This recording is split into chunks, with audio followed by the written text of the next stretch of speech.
Ayan guys, oh. Diyan ako maglilinis. Sa part na yan, oh. Diyan pa ako maglilinis sa tapat na yan.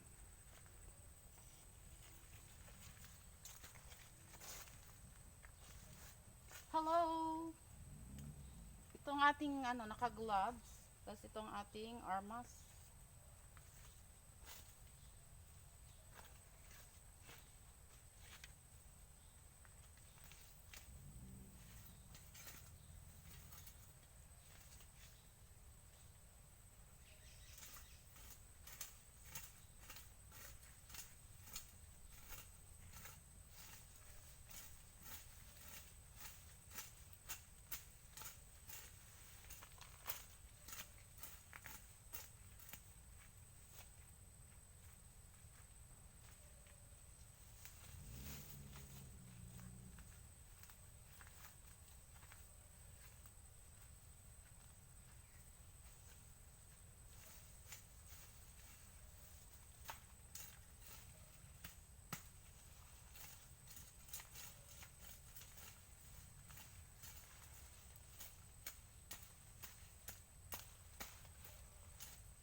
Ayan, eto na guys ang natapos namin tabasan sa maghapon. Ayan oh.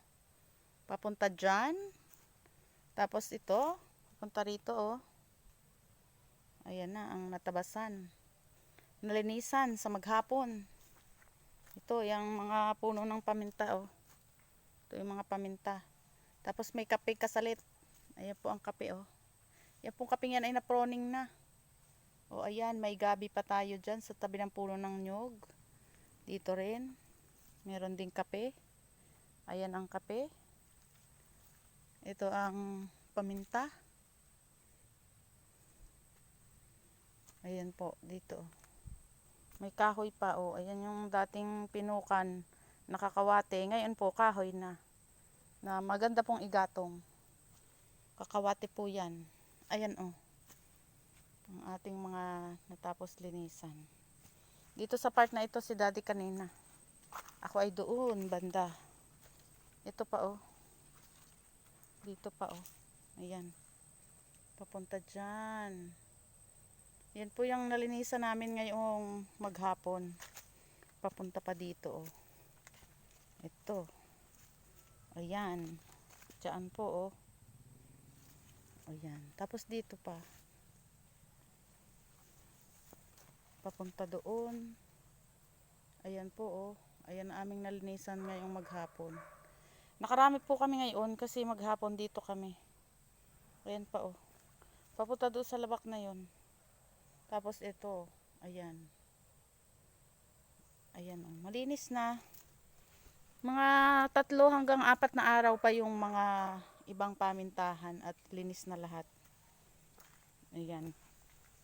Nakadatig na po din sa nilinisan nating mga puno ng pinya. Ayan. Nakadatig na dyan yung ating nilinis na mga puno naman ng paminta at kape. Ayan. Oh, ayun, ang dulo, doon, malinis na. Tapos dito sa part na ito, ayan. Malinis na rin po dito. Ito ay sa pangatlo ng pababa. Galing doon sa tapat ng kubo, tapos may sa pangalawa, tapos ito yung pangatlo. Tapos meron pang pinakababa doon pa oh. Hanggang 4 na layer ito. Kasi yung pinakairas or yung hilera ng niyog. Oh, meron ng layer. Ito ay pababa pa po, papunta doon sa baba, hanggang doon sa may ilat. Yung ilat po, ang tawag dito, yung sapa. Yung pong maliit na sapa. Ang tawag po ay ilat. Ayun po ay dito. Yan po ay pag tag-ulan lang may tubig ang ilat na iyon. Pag po tag-araw, wala po yung tubig. Ayan. Yan lamang po ang ating paglilinis ngayong araw na ito. Yan po ang ating nalinisan today. Ang ating mga puno ng paminta at kape. Thank you for watching.